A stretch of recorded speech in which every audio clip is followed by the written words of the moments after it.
Behaviour problems. आप imagine करें एक स्टूडेंट है जो कि एंजाइटी और स्ट्रेस का शिकार है।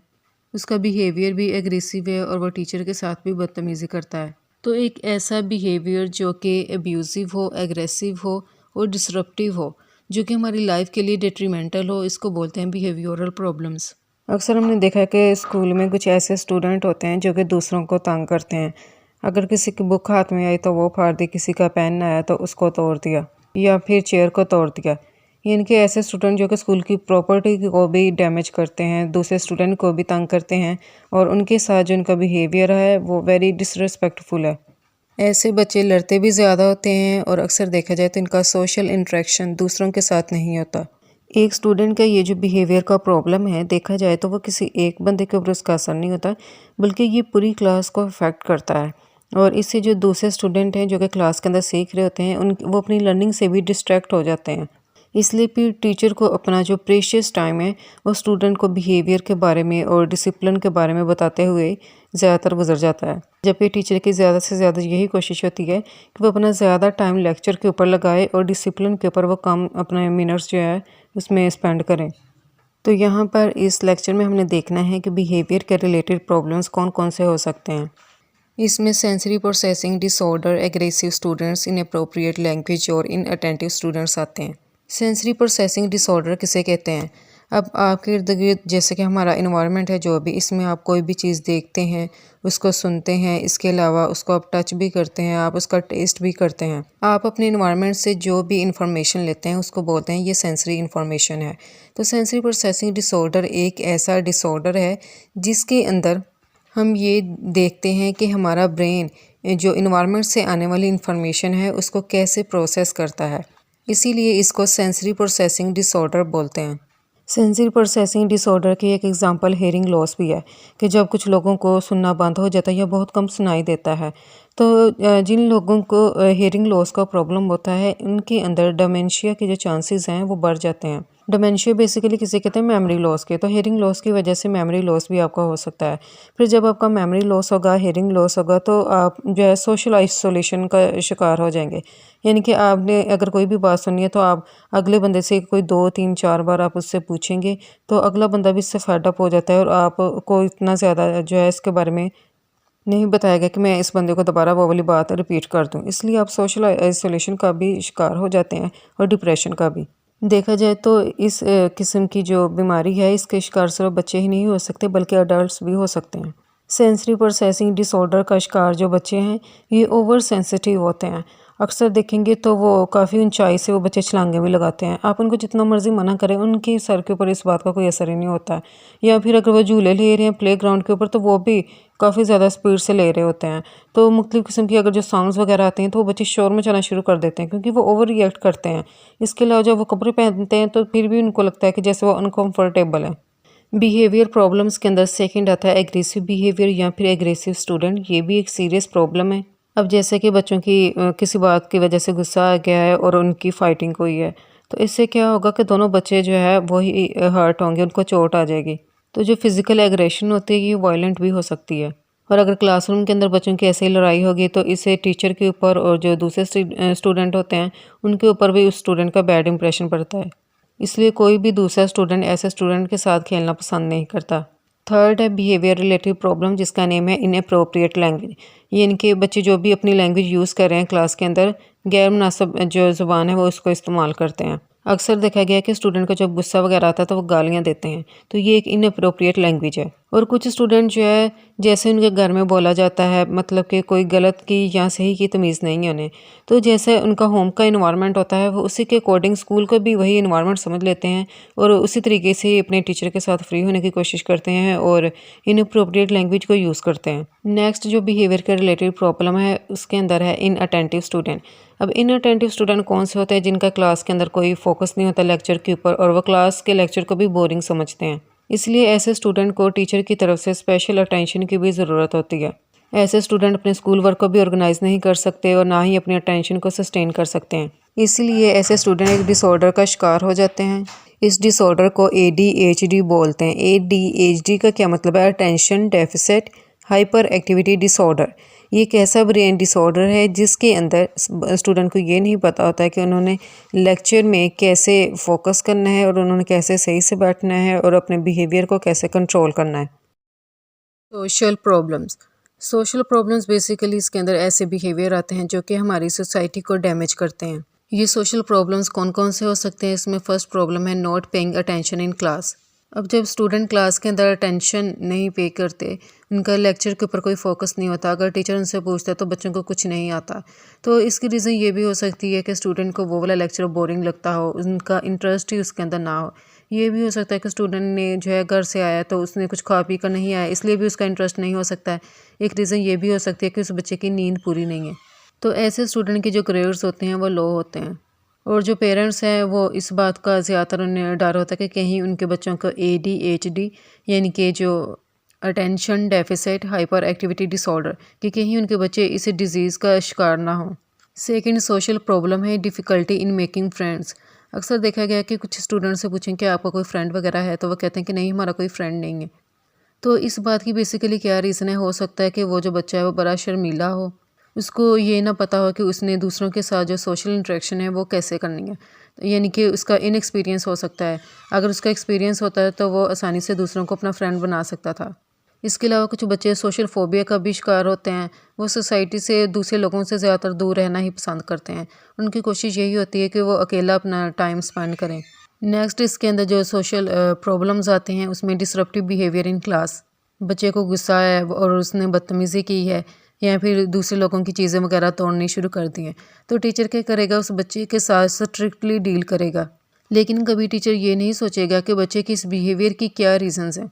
और ऐसे स्टूडेंट्स ज़्यादातर यही सोचते हैं कि सोसाइटी उन्हें एक्सेप्ट करे, तो जब सोसाइटी उन्हें एक्सेप्ट नहीं करती तो तब भी उनका बिहेवियर इस रीज़न की वजह से हो सकता है। नेक्स्ट प्रॉब्लम है इसके अंदर रिपोर्ट्स ऑफ एग्रेसिवनेस और एंगर, यानी कि अक्सर हम लोग देखते हैं कि बच्चे को काफ़ी ज़्यादा गुस्सा आता है, तो इसकी रीज़न कोई भी हो सकती है। हो सकता है कि उसके घर में कोई मसले मसाइल चल रहे हैं, उनके पेरेंट्स के जो डिवोर्स है वो चल रहा हो, या फिर हो सकता है स्कूल के अंदर कोई इशू हो, जैसे कि किसी बच्चे ने उस बच्चे को तंग किया, उसको मारा हो, तो उस बच्चा लिहाजा उसको फिर गुस्सा तो आएगा ही।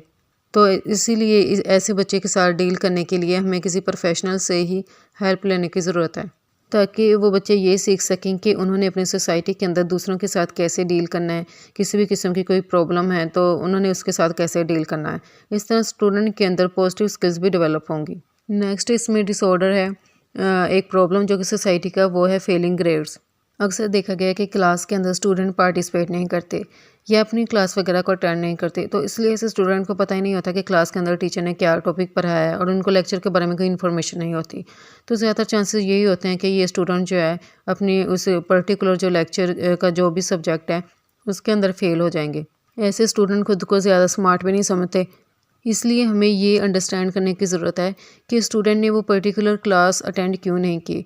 उसने यानी कि कोई 1-2 दिन तो हो गया, लेकिन बाद में भी उसने क्यों नहीं की, और अगर वो अपने ग्रेड्स वगैरह में फ़ेल हो गया तो उसने क्या उसको रिपीट करने की भी कोशिश की है या नहीं। इसीलिए ऐसे बच्चे के लिए थेरेपी की ज़रूरत है या फिर साइकोलॉजिकल टेस्टिंग की। क्रिमिनल बिहेवियर, हम सोसाइटी में देखते हैं कि अगर कोई बंदा चोरी करता है या फिर वो कत्ल करता है या किसी और किस्म की बिहेवियर के अंदर वो इन्वॉल्व होता है, तो हमारा कानून क्या करता है? उसको सज़ा देता है। तो एक ऐसा बिहेवियर या फिर एक ऐसा एक्शन जो कि ऑफेंसिव हो और हमारा कानून उसको सज़ा दे, इसको बोलते हैं क्रिमिनल बिहेवियर। जैसे कि चोरी करना, ये भी एक क्रिमिनल बिहेवियर है। इसलिए हमें क्रिमिनल बिहेवियर के साथ डील करने के लिए अपनी सोसाइटी में सोशल रूल्स को डिफ़ाइन करने की ज़रूरत है।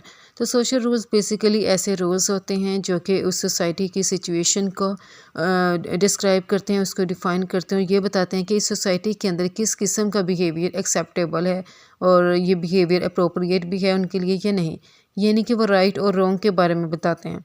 Physical and sensory disabilities, physical and sensory disabilities किसे कहते हैं? सबसे पहले तो हम देख लेते हैं फ़िज़िकल डिसेबिलिटीज़। अब एक बच्चा है या फिर आप कोई भी पर्सन लगा लें, अगर उसका एक्सीडेंट हो गया और उसकी टांग टूट गई है, तो ये उसकी फ़िज़िकल एबिलिटी है, फ़िज़िकल डिसेबिलिटी है। फ़िज़िकल का मतलब होता है ना जिस्मानी, यानी कि आपके जिस्म को कोई नुकसान पहुंचा है और और आपके वो जिस्म का जो भी फंक्शन होता है अगर वो उसको सही तरीके से परफॉर्म नहीं कर रहा है, जैसे कि टांग का काम है चलना है, तो जब एक बंदे की टांग टूट जाएगी तो वो सही से चल नहीं पाएगा, इसका मतलब है ये फ़िज़िकल डिसेबिलिटी है। इसके अलावा कुछ लोगों को अगर देखा जाए तो मिर्गी के दौरे पड़ते हैं जिसको एपिलेप्सी बोलते हैं, इंग्लिश में। तो ये सेंसरी डिसेबिलिटीज़ हैं कि जिसके अंदर हमारा जो ब्रेन है वो हमारी जो सेंसरी इन्फॉर्मेशन है उसको सही से प्रोसेस नहीं कर सकता। तो सेंसरी डिसेबिलिटीज़ में देखा जाए तो इसमें हमारी सेंसेस के रिलेटेड इन्फॉर्मेशन आती है। आपकी सेंसेस कौन कौन सी हैं, जैसे कि देखना, सुनना, किसी चीज़ को जो है सूंघना और फिर उसको छूना, यानी कि साइट, हेयरिंग, स्मेल, टच और टेस्ट वगैरह, ये सारी की सारी हमारी सेंसरी जो डिसेबिलिटीज़ हैं उसी के अंदर ही आती हैं। अब साइट के रिलेटिंग कोई प्रॉब्लम है, जैसे कि अगर एक बंदा अंधा है तो इसका मतलब है उसको नज़र नहीं आता। तो जो हमारी सेंस है साइट, सेंस ऑफ साइट, इसका मतलब है उसके अंदर कोई ना कोई मसला है जिसकी वजह से उस पर्टिकुलर पर्सन की विजन लॉस हुई है। इस तरह किसी बंदे को अगर हेयरिंग लॉस हुआ है, इसका मतलब है सेंस ऑफ हेयरिंग के साथ उसका कोई प्रॉब्लम है। तो सेंस ऑफ हेयरिंग के साथ उसका प्रॉब्लम कैसे होगा कि इन्वायरमेंट से जो भी इन्फॉर्मेशन आएगी, अब कोई बंदा उसके साथ बात कर रहा है तो उसको वो सही से सुनाई नहीं देगा, इसका मतलब सेंस ऑफ हेयरिंग का उसका प्रॉब्लम है। इस तरह सेंस ऑफ टेस्ट का भी लोगों को प्रॉब्लम होता है। अगर एक बंदा उस चीज़ का टेस्ट करे, किसी को कोई और लगता है और किसी बंदे को कोई और लगता है, लेकिन जो एक्चुअल टेस्ट होता है, जिसके टेस्ट बर्ड सही होंगे तो वही बता सकता है कि ये इस चीज़ का ये वाला पर्टिकुलर टेस्ट है, लेकिन जिसके टेस्ट बर्ड्स ही ख़राब होंगे तो उसको उसका टेस्ट नहीं पता चलेगा। फिजिकल एंड सेंसरी डिसेबिलिटीज़ में आप काफ़ी ज़्यादा एग्जांपल्स को लिख सकते हैं। फिजिकल एबिलिटी जो कि हमारे जिस्म के रिलेटेड होती हैं, तो इसमें आप कोई भी डिसऑर्डर वगैरह, कोई भी डिजीज़ लिख सकते हैं। और सेंसरी के अंदर आप जो हमारी 5 सेंसेस हैं उसके रिलेटेड डिजीज़ लिख सकते हैं। जैसे कानों के रिलेटेड प्रॉब्लम होता है तो उसको हम हेयरिंग लॉस कह देते हैं, आंखों के रिलेटेड हो तो हम कह देते हैं कि विजन लॉस है। तो आप इन चीज़ों को इसके अंदर ईजिली डिस्कस कर सकते हैं। और इस तरह टेस्ट के रिलेटेड प्रॉब्लम भी। विजुअल इम्पेयरमेंट, विजुअल इम्पेयरमेंट का बेसिकली मकसद क्या होता है कि एक बंदा है, उसकी नज़र ख़राब है या उसकी जो नज़र है वो कमज़ोर है, यानी कि लो विजन हो सकती है या फिर वो टोटली ब्लाइंड हो सकता है। अब जैसे कि एक बंदा बैठा हुआ है, लेकिन ये कि वो उसके पास न्यूज़पेपर है और वो न्यूज़पेपर को सही से रीड नहीं कर सकता है। इसका मतलब है कि उसकी लो विजन है, क्योंकि वो एक पर्टिकुलर डिस्टेंस के ऊपर न्यूज़पेपर को सही से पढ़ नहीं सकता, और इसलिए ऐसे बंदे को आई ग्लासेस की या फिर इसको कॉन्टैक्ट लेंसेज की ज़रूरत है। इसके अलावा कुछ देखा जाए तो कुछ स्टूडेंट जो टोटली ब्लाइंड होते हैं, तो ऐसे स्टूडेंट को पढ़ाने के लिए हमें स्पेसिफिक किसी मीडिया की ज़रूरत पड़ती है। तो एक ऐसा बच्चा जिसको विजुअल इम्पेयरमेंट जैसे प्रॉब्लम्स का सामना करना पड़ता है, तो उस वो इन्वायरमेंट के अंदर भी उसका इंटरेस्ट कोई नहीं होता। अब एक बच्चा जो कि टोटली ब्लाइंड है, वो इवन अपने पेरेंट्स को भी नहीं देख सकता, अपने फ्रेंड्स को भी नहीं देख सकता, तो उसको दूसरों के साथ सोशल इंटरेक्शन भी नहीं होता। तो इसलिए उसका जो सोशल बिहेवियर है वो भी सही से डेवलप नहीं हो सकता। इसीलिए विजुअल डिसेबिलिटीज़ या जो विजुअल इम्पेयरमेंट है, ये स्टूडेंट के लिए एक ऑब्स्टेकल है, उनके लिए एक रुकावट है कि बच्चे सही से अपने एनवायरनमेंट की इन्फॉर्मेशन को प्रोसेस नहीं कर सकते, दूसरों के साथ उनका सोशल इंटरेक्शन नहीं हो सकता, और ना ही वो अपनी लाइफ को सही से एंजॉय कर सकते हैं। अपने एनवायरनमेंट के अंदर जितने भी ऑब्जेक्ट्स हैं उनको एक्सप्लोर नहीं कर सकते, क्योंकि उनको कुछ जब नज़र ही नहीं आएगा तो फिर वो किसी भी ऑब्जेक्ट को कैसे एक्सप्लोर कर सकते हैं। चलिए, उनको विजन का तो प्रॉब्लम है, लेकिन ये कि उनके कान मतलब कि सही होंगे, तो ऐसे स्टूडेंट के लिए कि वो कुछ ना कुछ सीखें, तो हम लोग अक्सर जो बुक्स होते हैं तो उनको ऐसे नहीं देंगे ये ले बुक्स, क्योंकि वो पढ़ नहीं सकते ना, उसको उनको नज़र नहीं आता। तो इसलिए उनके लिए हम स्पेसिफिक जो टेप रिकॉर्डर है वो यूज़ करते हैं। वहाँ पर जब हम उसको प्ले करते हैं तो फिर बच्चों को समझ आती है किसी स्टोरी की, किसी भी टॉपिक के बारे में। लेकिन ये कि अगर थोड़ी बहुत भी उनकी नज़र वगैरह है, उनकी आई साइट काम करती है, तो हम जो भी उसको मटेरियल वगैरह देंगे उसका जो फ़ॉन्ट साइज़ होगा वो लार्ज होना चाहिए। Hearing impairment, hearing impairment basically ऐसे प्रॉब्लम्स होते हैं जिसका तल्लक सेंस ऑफ हेयरिंग के साथ होता है, लेकिन ये कि आप उसको मुकम्मल तौर पर बहरा भी नहीं समझ सकते कि वो टोटली डेफनेस का शिकार है। हेयरिंग के प्रॉब्लम किसी भी एज में हो सकते हैं, लेकिन ये कि अगर हमें इसकी अर्ली डिटेक्शन हो सके तो हम लोग इसको मिनिमाइज़ कर सकते हैं। तो जब स्टूडेंट सही से किसी भी बात को सुन नहीं सकते, तो इसका मतलब है वो उसको अंडरस्टैंड भी नहीं कर सकते। तो जो उसके साथ वाले जो दोस्त होंगे वो भी उसको बार बार बताना गवारा नहीं करेंगे। इसलिए ऐसा स्टूडेंट सोशल आइसोलेशन का शिकार हो जाता है। सोशल आइसोलेशन का मतलब है कि वो अपनी सोसाइटी से थोड़ा दूर हो जाता है। वो अकेला बैठना फिर पसंद करेगा, क्योंकि उसे पता है कि दूसरे लोग जो है उसको प्रेफर नहीं करेंगे या उसके साथ बैठना और उसके साथ बात करना पसंद नहीं करेंगे। इसलिए हमें चाहिए कि ऐसे स्टूडेंट को हेयरिंग एड्स वगैरह प्रोवाइड करें। कि अक्सर हमने देखा ना, कुछ लोगों के पास हेयरिंग एड्स होती है, उनके कान में लगी होती है, तो उनके साथ ये हमें ये पता चल रहा होता है कि इनको कोई यानी कि हेयरिंग की प्रॉब्लम वगैरह है। तो उस हेयरिंग एड से क्या होता है कि अगर भी कोई भी बंदा उसके पास बैठा हुआ है, वो उसके साथ कोई बात कर रहा है, तो जो हेयरिंग एड्स है वो उसकी आवाज़ को एम्पलीफाई करता है, उसको बढ़ा कर जो है दुगनी मतलब के करके उसको बताता है, तो उससे उस बंदे को ज़्यादा सुनाई दे देता है कि हाँ, मेरे साथ वाला बंदा जो बैठा हुआ है वो मेरे से ये बात कर रहा है। तो हेयरिंग एड्स को यूज़ करते हुए हम लोग ओरल जो कम्युनिकेशन स्किल्स हैं इसको फैसिलिटेट कर सकते हैं। Speech disabilities. स्पीच डिसेबिलिटीज़ की देखा जाए तो इसकी काफ़ी ज़्यादा टाइप्स होती हैं, लेकिन जो मेन एरियाज़ होते हैं इसके वो कौन कौन से हैं, इसमें आता है आर्टिकुलेशन। आर्टिकुलेशन बेसिकली एक स्पीच देखा जाए तो इम्पेयरमेंट होती है। इसके अंदर स्टूडेंट कुछ वर्ड्स होते हैं उनको सही से प्रोनाउंस नहीं कर सकता। जैसे कि अगर एक बच्चे को कहें कि आप इंग्लिश अल्फ़ाबेट एस, जी है, आर है या आई है उसको आप प्रोनाउंस करें तो उनको प्रोनाउंस करने में डिफ़िकल्टी होती है। तो स्पीच के रिलेटेड जो भी बच्चों को डिसऑर्डर्स हैं या डिसेबिलिटीज़ हैं उसका एक स्पेसिफिक नेम है जिसको बोलते हैं FSD। FSD stands for functional speech disorder. Functional हम इसको यहाँ पर इसलिए कह रहे हैं क्योंकि हमें नहीं पता कि इस डिसऑर्डर की बेसिक रीज़न क्या है, कि बच्चों को जो स्पीच के प्रॉब्लम्स हैं उसकी रीज़न क्या है। फंक्शनल स्पीच डिसऑर्डर, तो फंक्शनल का मतलब तो हमें पता चलेगा, फिर स्पीच के अंदर के बच्चों को ये नहीं पता कि हमने फ़लाँ वर्ड को कैसे प्रोनाउंस करना है, तो हम उसको बताते हैं कि आप इसको ऐसे बोलो, तो बच्चा फिर जैसे मतलब कि उसके जहन में होता है वो उसी तरीके से बोलता है, लेकिन ये कि वो इसको इनकरेक्टली प्रोनाउंस करता है। Learning deficits. लर्निंग डेफिसिट किसे कहते हैं कि अगर एक बच्चा कुछ सीखना चाहता है और वो सही से सीख नहीं पा रहा है, इसका मतलब है उसके साथ लर्निंग प्रॉब्लम्स चल रहे हैं। अब लर्निंग के लिए बेसिक स्किल्स एक इंसान को चाहिए। अब आप कोई भी चीज़ सीखना चाहते हैं तो पहले आपके पास जैसे कि अगर नोट्स हैं तो आपको पता होना चाहिए कि ये नोट्स इंग्लिश में है तो मैंने इसको कैसे रीड करना है, यानी कि रीडिंग जो है ये भी एक बेसिक लर्निंग स्किल है। इस तरह से बच्चे को ये भी पता होना चाहिए कि मैंने इंग्लिश कैसे राइट करनी है, तो राइटिंग भी इसका एक बेसिक इसकी एक बेसिक स्किल है।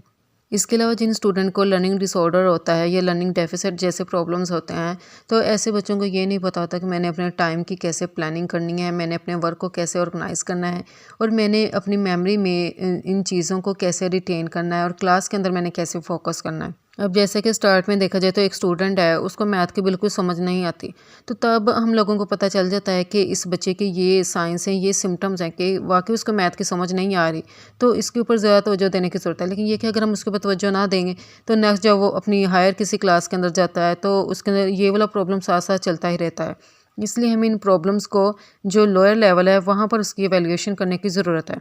दूसरी तरफ लर्निंग डिसेबिलिटीज़ है और एक वर्ड है लर्निंग प्रॉब्लम्स। ये दोनों थोड़े से डिफरेंट है। लर्निंग प्रॉब्लम्स का तल्लुक क्या होता है हमारे सेंसेस के साथ, जैसे कि विजुअल, हेयरिंग या फिर इस किस्म की जो मेंटल के रिलेटेड जो सेंसेस होती हैं, ये सारी लर्निंग प्रॉब्लम्स में आ जाती है कि बच्चे को सही से इन्फॉर्मेशन रिटेन नहीं हो रही या उसको क्लास के अंदर सही से दिखाई नहीं दे रहा या टीचर का लेक्चर समझ में नहीं आ रहा, यानी कि उसको सुन नहीं रहा। तो लर्निंग प्रॉब्लम्स ये वाले होते हैं। दूसरी जानब आते हैं लर्निंग डिसेबिलिटीज़।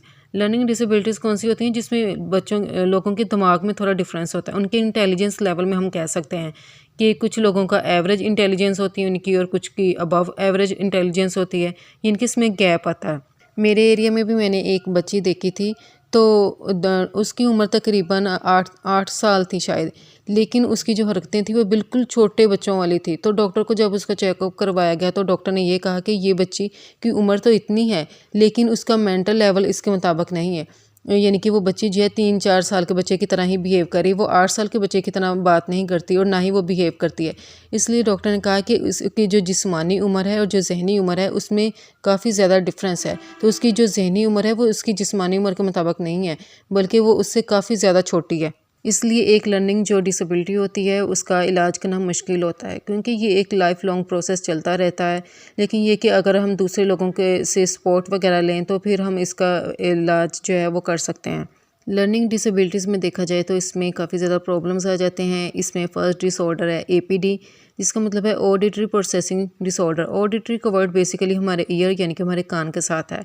तो ऑडिटरी प्रोसेसिंग डिसऑर्डर एक ऐसा डिसऑर्डर है जिसमें जैसे कि हमारा जो वॉइस होती है वो हमारे ईयर से कैसे ट्रैवल करती है और फिर कैसे हमारे दिमाग तक पहुंचती है और वो कैसे उसकी प्रोसेसिंग करता है। अब जो बच्चे जिनको ऑडिटरी प्रोसेसिंग डिसऑर्डर का शिकार हों तो ऐसे बच्चों के साथ कौन कौन सी अलामतें होती हैं, जैसे कि अगर टीचर ने कोई वर्ड वगैरह बोला है तो उसको समझ नहीं आएगी कि मैं उसमें कैसे डिस्टिंग्विश कर सकूं कि एक फ़लाँ वर्ड जो है टीचर ने प्रोनाउंस किया है तो उसकी आवाज़ ऐसे है और उसको किया है तो इसकी ऐसे है। और अगर टीचर क्लियर बोल भी रहा है और उसकी आवाज़ भी लाउड है तो फिर भी स्टूडेंट को बात की समझ ही नहीं आएगी। तो इसका मतलब है ऐसे बच्चे ऑडिटरी प्रोसेसिंग डिसऑर्डर का शिकार है। फिर ऐसे बच्चों को ये भी नहीं पता होता है कि ये आवाज़ जो है कहाँ से आ रही है, तो वो अक्सर अपने इर्द गिर्द देख रहे होते हैं। सेकंड लर्निंग डिसेबिलिटीज़ है डिसकैलकुलिया। डिसकैलकुलिया क्या होता है? कैलकुलिया से आपने वर्ड याद रखना है कि ये मैथ के रिलेटेड है, कैलकुलेशंस वगैरह के। तो ये भी एक लर्निंग डिसेबिलिटी है और इसके अंदर एक बंदे को देखा जाए तो उसको मैथ नहीं आता, उसे मैथ के बेसिक फैक्ट्स के बारे में ही पता नहीं चलता। और ऐसे बच्चों से अगर आप पूछें कि आप हमें टाइम बताएं तो उस बच्चे को ये भी पता नहीं होता कि कितने बज गए हैं और कितने नहीं। और अगर उनको कुछ स्पेसिफिक आप पेंसिल्स वगैरह दें या उनको बॉक्सेस दें कि आप इसको काउंट करें, तो बच्चे को काउंट करने में भी प्रॉब्लम होता है, क्योंकि ऐसे बच्चों को मेमोराइजेशन के साथ भी स्ट्रगल करनी पड़ती है। इसके बाद आता है डिस्ग्राफिया। अब अक्सर आपने देखा होगा कि एक स्टूडेंट है, टीचर ने टेस्ट लिया है, तो एक स्टूडेंट है उसकी राइटिंग बड़ी ख़राब सी है और उसने काफ़ी ज़्यादा स्पेस बीच में दी है वर्ड्स के अंदर, और आपने उसके स्पेलिंग देखे हैं तो उसके स्पेलिंग भी कोई ख़ास नहीं है।